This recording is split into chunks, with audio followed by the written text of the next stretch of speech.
ദേശീയപാത നിർമ്മാണം പുരോഗമിക്കുന്ന ആലപ്പുഴയിൽ ശ്രദ്ധ ഒന്ന് തെറ്റിയാൽ അപകടം ഉറപ്പാണ്. റോഡിന്റെ ഇടതുവശം ചേർന്ന് പോകുമ്പോൾ സൂക്ഷിച്ചില്ലെങ്കിൽ വാഹനമടക്കം കുഴിയിൽ വീഴുന്ന സ്ഥിതിയാണിവിടെ.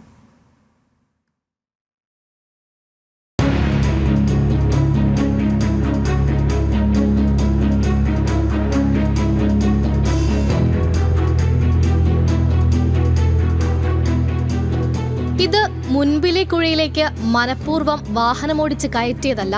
രാവിലെ വരുമ്പോൾ ഇതുവഴി കാർ ഇറങ്ങുമായിരുന്നു. പക്ഷെ വൈകുന്നേരമായപ്പോൾ റോഡ് നിർമ്മാണ പ്രവർത്തികൾ ആരംഭിച്ചതോടെ കുഴിയായി. ഡെയിലി ആൾക്കാർ വന്ന് വീഴാണ്. രാവിലെ കാണുന്ന പാതയല്ല, ഉച്ചയ്ക്കാകുമ്പോഴത്തേക്ക് അവിടെ റിബൺ പോലും കെട്ടാതെ അവർ പാത മാറ്റിയിരിക്കുകയാണ്. അതിനാണ് കഴിഞ്ഞ ദിവസം ഇവിടെ വണ്ടി ഒരു കാർ വന്ന് നേരെ റോഡിലേക്ക് മറിയായിരുന്നു.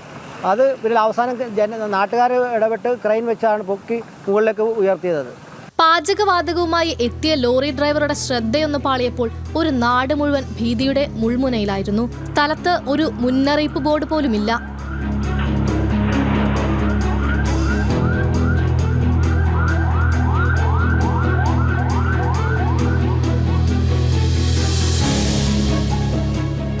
ഇങ്ങനെ ചെറുതും വലുതുമായ നിരവധി അപകടങ്ങളാണ് ആലപ്പുഴ ദേശീയപാതയിൽ ഉണ്ടാകുന്നത്.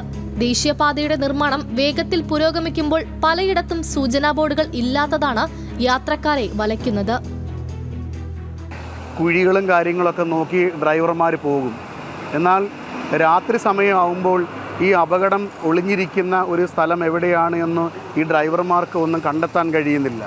എന്നാൽ അതിന് മെൻഷൻ ചെയ്യുന്ന രീതിയിൽ ഒരു അപകട സാധ്യതയുള്ള സ്ഥലങ്ങൾ എന്ന് മെൻഷൻ ചെയ്യുന്ന രീതിയിൽ ഒരു സൈൻ ബോർഡുകളോ മറ്റും കാര്യങ്ങൾ ഒന്നും തന്നെ ഈ നാഷണൽ ഹൈവേ പണിക്കാരുമായി ബന്ധപ്പെട്ടിട്ടോ അല്ലെങ്കിൽ ഉത്തരവാദിത്തപ്പെട്ടവരോ അത് ചെയ്യാൻ തയ്യാറാകുന്നില്ല. ആലപ്പുഴ വഴി വരുമ്പോൾ വാഹനമോടിക്കുന്നവർ എന്തായാലും ഒന്ന് ശ്രദ്ധിക്കുക. കണ്ണൊന്ന് ചിമ്മിയാൽ മറ്റൊരു വാഹനത്തിന് ഇടതുവശത്തേക്ക് ചേർത്ത് സൈഡ് കൊടുത്താൽ ഒരുപക്ഷെ നിങ്ങളുടെ വാഹനം ഏതെങ്കിലും കുഴിയിൽ വീണേക്കാം. ന്യൂസ് മലയാളം, ആലപ്പുഴ.